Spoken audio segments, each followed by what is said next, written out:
Hello, day 22.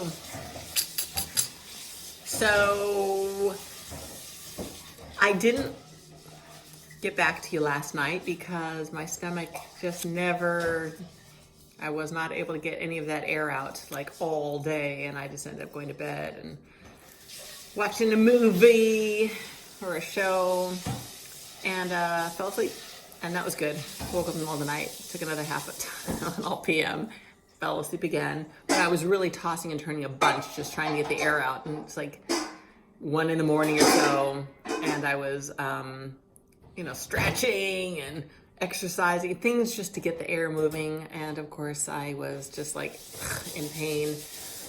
And it was the same way this morning. However, my girlfriend Tony was here, and we were able to, Matthew ended up going to work to get some work done. Poor thing. He didn't realize he was going to be retiring 3 weeks ago when all this started, but he took on a new job. That would be lucky me. Wow, a lot of love. Anyway, he did go back to the office today to get some work done. He was there for several hours-ish. And in the meantime, in the interim, Tony actually cooked a big old salmon. And I was so busy talking and just like not paying attention that I ate the whole piece, which, it's not that big, but it's like that big. That's pretty darn big for me lately. And then I had a part of my shake, which I just can't even drink these anymore. I just can't. I have to like dilute it in water and put cinnamon and nutmeg and just like flavor it up. So it's like a totally different drink. It's the only way I can drink these things now. I look at them and I'm like, ugh, how quickly things change. And anyway, so she just fed me. We made some rice pasta. Dun, dun, dun, dun, dun, right? Rice pasta. La la. And put a bunch of olive oil and manchego cheese. I haven't had cheese for freaking 3 weeks. I love manchego cheese. It's a sheep's cheese, which doesn't affect me like a cow cheese. Smaller molecules, I can digest those. And it's really good and flavorful. And I ate like almost a half a bowl. So, that's good. And I feel better. I actually took a half a Tylenol prior to eating. And instead of taking, I'm going to ask the doctor about this, but it seems to be working in my favor. Instead of taking this prescription enzyme, I took a Beano. I'm promoting now. Hello. Because I've taken these in the past when I eat because I love broccoli and I love Brussels sprouts and all my veggies, and yeah, they're air producing. And it seems to work. And I'm like, these enzymes just, I don't feel any different. So I thought I would try that. And who knows, maybe it was the timing, I don't know. But it felt fine. And I just ate my noodles. I took my half Tylenol because like 4 hours had gone by. And I took another Beano with the food. And I'm like, so far I feel pretty okay. So that's a good thing. I'm doing all right now. And I just got a phone call from Matthew, who's been at work doing his work, but also, of course, taking care of me and doing all his phoning and research work. And he just called with some very good news. And yes, my biopsy is tomorrow. And then I was supposed to go back to Angela's clinic on Monday morning to see the doctor and a nutritionist. But they called and said, instead, you're just going to come in at 7 a.m. We're going to take labs. We'll have the biopsy already done by that time, and we're starting you on treatment. And I was happy. Tony was ecstatic. Matthew was ecstatic. And I was kind of like, yikes. Yeah. So I got teary-eyed because suddenly I feel like reality is wham. Whew. So, a little torn with the information. I'm very happy that this is the way it's supposed to be working. Things are supposed to be operating fluidly like this. And just taking care of me instead of, oh yeah, we'll wait a week, 2 weeks until your biopsy's ready. Oh yeah, I'll make an appointment in a couple weeks for you. It's like everything was so freaking slow. I just feel like all that was just a waste of time, but had to go through that to get to where I am now. Very happy. Things are starting up soon, and it's all good. It's all good. It's all good. It's all good. Because these are my heroes. Everything I'm going to be taking are on my side, helping me, protecting me, supporting me, kicking the snot out of this freaking tumor.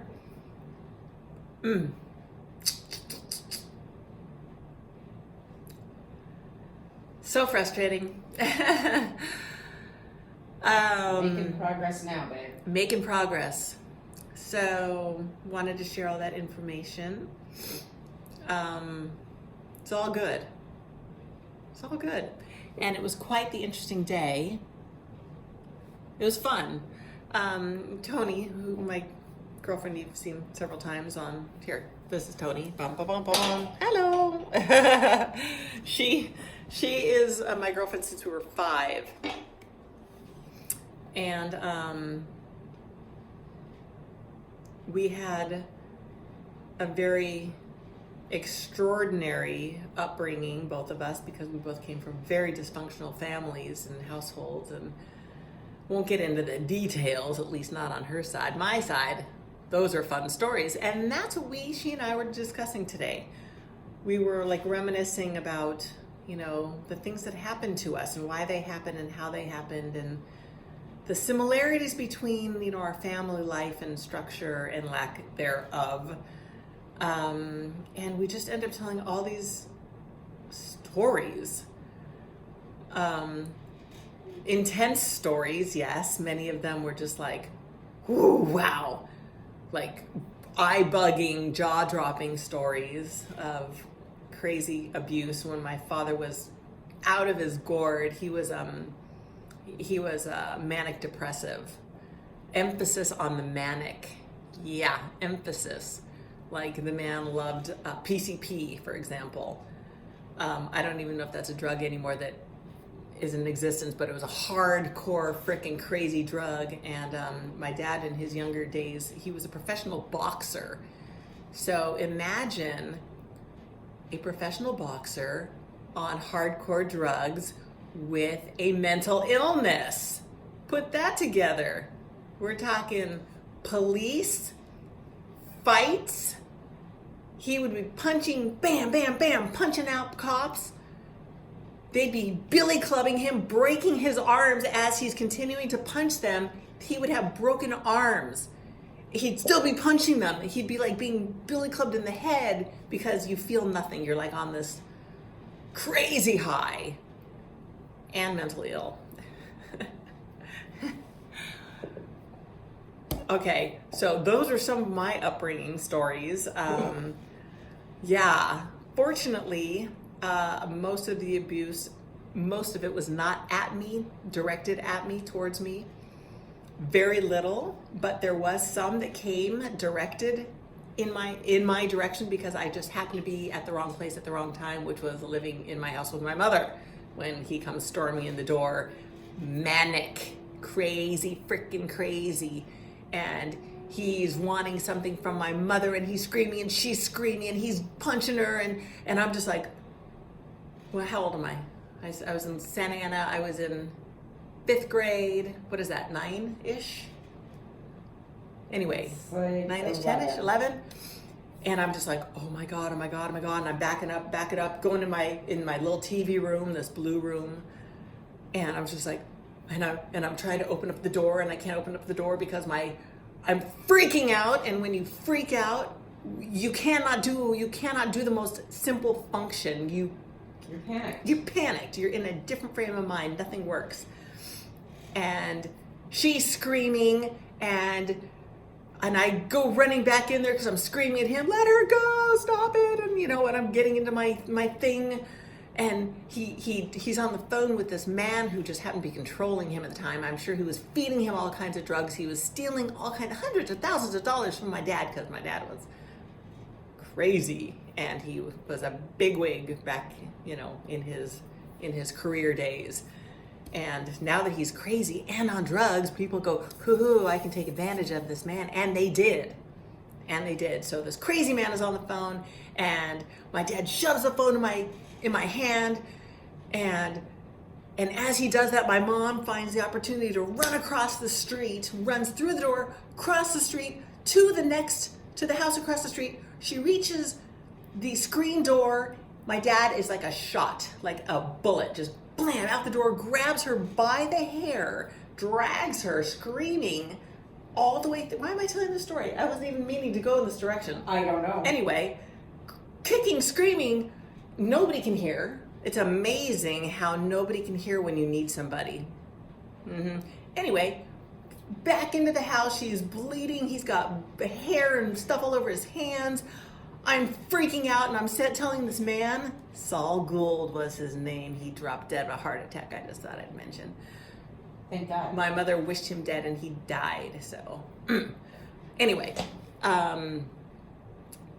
so he's like yelling at me. He goes, you tell your mother to listen to what he wants. There are demands to be made. Demands? Really? Seriously? Money. It's all about money. People just want money. Money, money, money. Power, power, power. Freaking, Damn. Anyway, I'm running through the house. I'm screaming. I'm watching all this happening. I throw the phone down. I run into the back part of the house, down the hallway, into my mom's room, because she had a slider door also.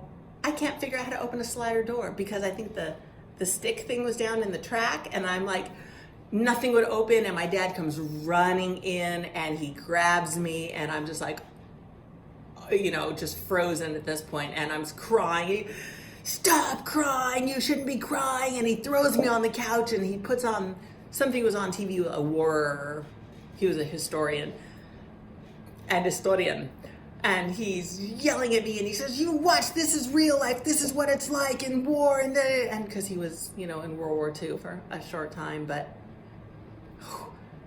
so didn't mean to go down this alley, but this was what Tony and I were discussing today, and it went from story to story to story to story, and the similarities that she and I had and experienced, like solo, things happen when no one's around. That is the premise of our talk, is behind closed doors. It could look like the happy little peaceful family. You're having little family dinners, da da da da da.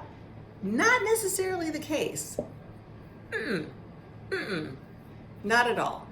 So, crazy time. Crazy time. I'm not sure what happened at that night. He was